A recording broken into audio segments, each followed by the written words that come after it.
character as a guy called Cecil. Now, Cecil is a Daily Mail reading old man. We all know a Cecil, that's the beauty of this. It's like, we all know a Cecil. We all wish we didn't, but we do. So I'm going to do 2 Cecil poems. The first one, although it's Cecil's poem, I've given it my own title, and it's called Even Daily Mail Readers Have the Decency to Die. My name is Cecil Dalrymple, lifelong mail reader, some say cantankerous old bleeder. Now, when I was young, summers were summers, winters were winters, and we all knew where we stood. I blame all the foreigners in the neighbourhood. In my day, the seasons would delight me, good old Blighty. The Almighty sent us British weather. Now, there is an element of doubt, so we have heat waves and droughts, and it's never cold enough to kill the germs. You get what you earn, you reap what you sow, and I want you to know I'm one of the 52%. I get accused of being racist because if the Mail tells the fact, I face it, embrace it. And no logic or science will ever debase it. And there's nothing wrong with that. I won the war, you know. Well, I didn't because I had flat feet, but my brother's got Johnny Foreigner beat, and that's good enough for me. I was a right ladies' man back in the day. I mean, look at me. I'd borrow my brother's medals and his motor car and got lots of how's your father. But now I'm grey and podgy, and so I am celibate, which is okay because I am a bit delicate and my ticker's rather dodgy, and I'd win no cops for getting it up. But it's fine. I can always masturbate over mail online. The world's gone mad. If you mean good, you say bad. And as for music, well, it used to be that grime was what the workers lived in, not hoodlums glorifying crime. Now, foreigners never work but live in mansions, have fancy phones and televisions, and in every street there is division. I just don't understand it. Yet, even the Mail has bloody Sudokus. Japanese puzzles, if you please. Now that's an insult to my brothers and all the others who put the great in Great Britain. Time goes by so fast when you get old. Every day has come and gone quicker than the last, but soon there will be one that outlives me as I take my final gasp.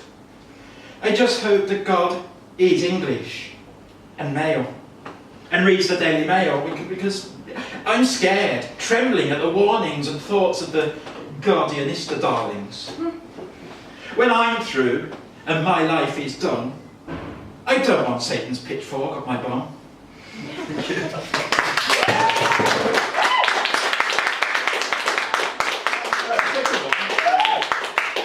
Poor old Cecil, you know, is a bit confused and is really concerned about the state of education in this country. I mean, not the fact that you know it's £9,000 a year for university or anything, but the state of education.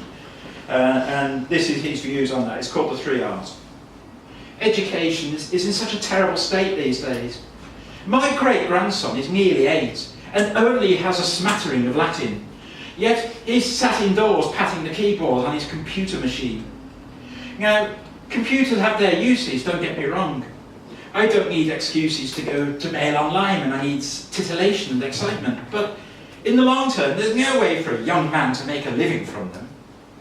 In my day, the schools for the poor did the 3 R's. Yes, reading, writing, arithmetic. So they couldn't spell writing, but that was okay because we didn't want the poor people writing anyway. I mean, who would have had going down the mines for heaven's sake? Now at my school, in between Latin lessons and sadistic corporal punishment sessions from the classics masters, our 3 R's were Rogger, racism, and Rogering, which was great fun. It was my mantra for life for many years. Rugger, racism, and Rogering. You know, these days I'm not bothering much with the rugger because these modern clubs, they pay the buggers and, you know, it should have remained amateur. Keep the riffraff way up north playing rugby league, the working class sport, if they have financial need. But it's still on my mind, and I don't do Rogering anymore. Well, I am getting on for 94. But I do masturbate over mail online, as I think I've said before. So I'm half into Rogger and half into Rogering, and totally committed to racism, and as that fat American chappie Maltloaf once said, 2 out of 3 is not an inconsiderable achievement. Well, he said 2 out of 3 ain't bad, so they tell me, but what would an American know about English, eh? They know of nothing but obesity. Though, to be fair, at least they voted in a good, strong president this time who shared many of my beliefs. Anyway, I must leave you now. It's time for another G&T, and then it's bath time for me. It's always bath day on the 4th Wednesday. Then I'll go to bed and rest my head, drifting off to sleep to tape recordings of the speeches of Jacob Rees-Mogg. A fine, young, modern politician. Prime Minister will be his position when we end this woman experiment. Yes, Maggie was the exception to prove the rule, but Theresa, well, she's very weak and a bit of a fool. Put her in Maggie's shoes and the unions would still rule the roost. Okay, I'm getting a bit worked up now. Best take my pills. Good night.